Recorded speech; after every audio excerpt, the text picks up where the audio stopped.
చెప్పాలి. ఇప్పుడు పేరెంట్స్కి ఉన్న సమస్యల్లో ఒక సమస్య చెప్పమంటారా? పిల్లల బర్త్డేలను. అవును సార్.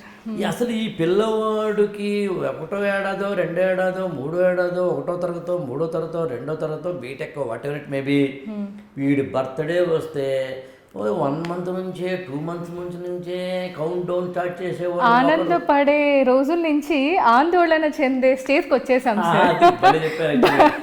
బర్త్డే వస్తుంది అంటే చిన్నప్పుడు మా పేరెంట్స్ అయినా కూడా అరే మా పిల్లల బర్త్డే వస్తుంది మీరు రావాలి అని ఆనందంగా ఫోన్లు చేసుకునేవాళ్ళు. అప్పుడు ల్యాండ్ లైన్స్ కాబట్టి.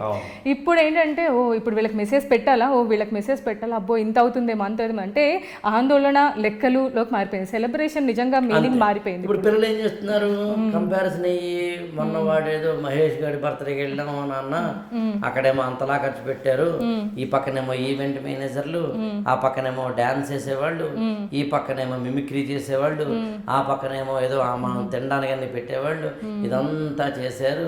ఈలోగా సినిమా హీరో హీరోయిన్ ఎవరో వస్తారు, మిమిక్రీ ఆర్టిస్టులు 3 వస్తారు, జబర్దస్త్ ఆర్టిస్టులు వస్తారు, టీవీ షోల్లో ఉన్న వాళ్ళందరూ వస్తారు. ఇదంతా కలిపి ఒక పెద్ద ఈవెంట్ అవుతుంది. ఆ ఈవెంట్ అనే బర్త్డేకి నాన్న నాకు చేస్తావా లేదా అని ఒక కొడుకో కూతురో కనుక అడిగితే ఒక మధ్య తరగతి తండ్రి ఎంత బాధపడతాడో అర్థం చేసుకోండి జీవిత గారు.